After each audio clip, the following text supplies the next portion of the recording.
अब देखिए छठवां प्रश्न क्या है।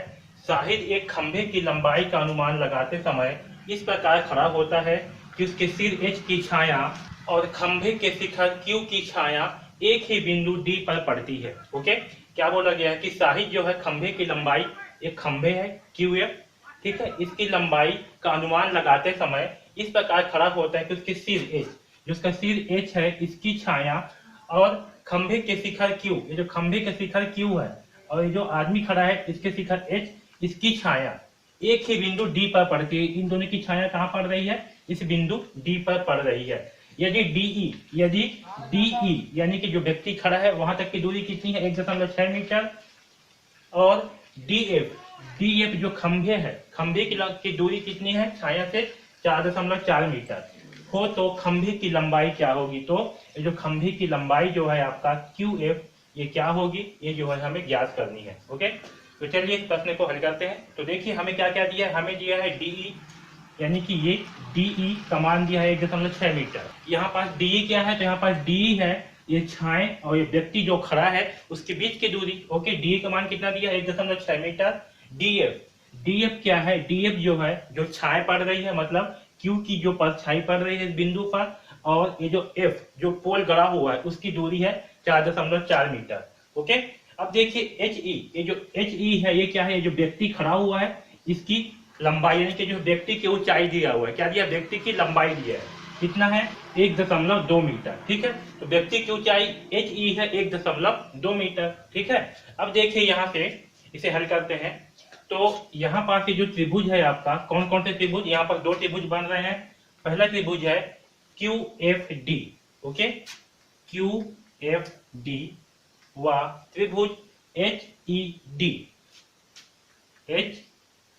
व त्रिभुज एच ई डी। ठीक है, इन दोनों त्रिभुज में देखिए, ठीक है, इन दोनों त्रिभुज में क्या है? ये जो कोण डी है ये दोनों में क्या है? कॉमन है ना।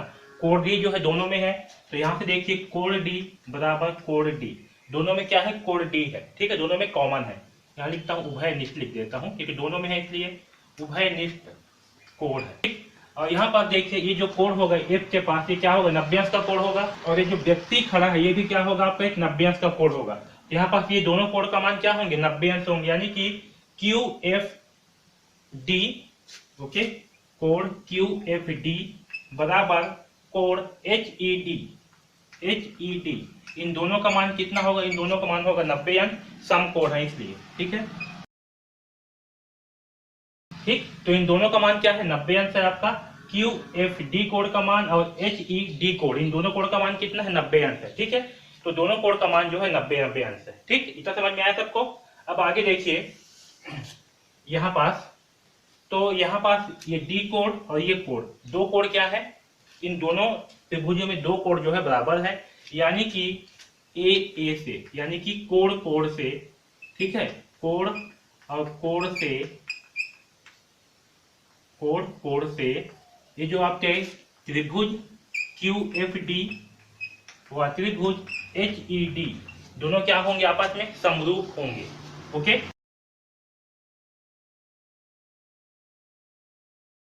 ठीक, तो कोण से क्या होंगे त्रिभुज? ये दोनों त्रिभुज जो है आपस में समरूप होंगे।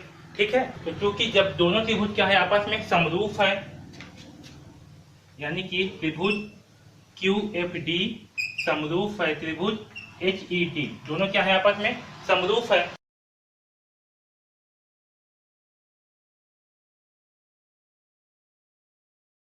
तो जब दोनों त्रिभुज आपस में समरूप है तो इनके संगत भुजाओं का अनुपात क्या होंगे?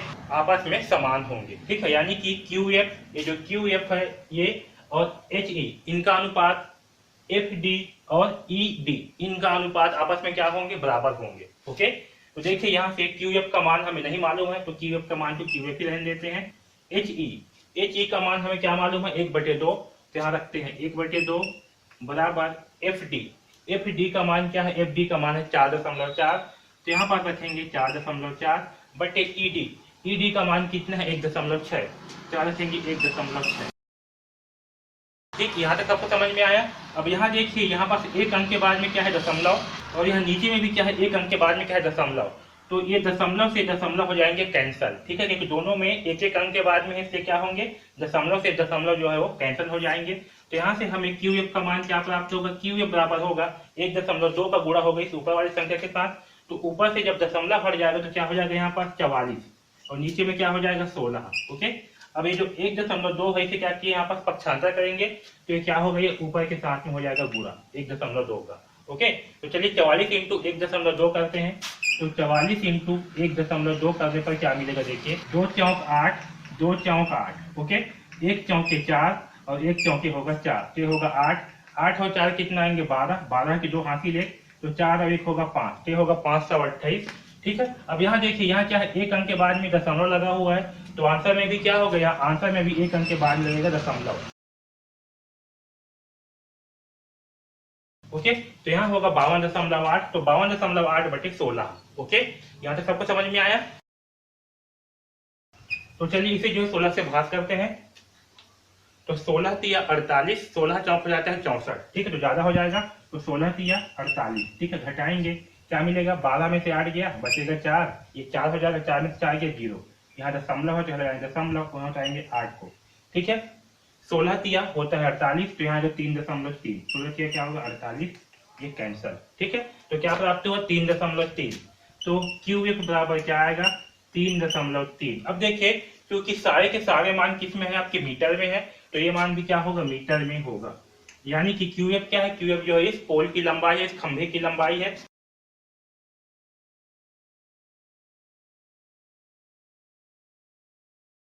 तो खंभे क्यू एफ की लंबाई क्या होगी 3.3 मीटर होगी। आया समझ में। तो इस प्रकार से जो है हम इस प्रश्न क्रमांक 6 को हल करेंगे। ओके।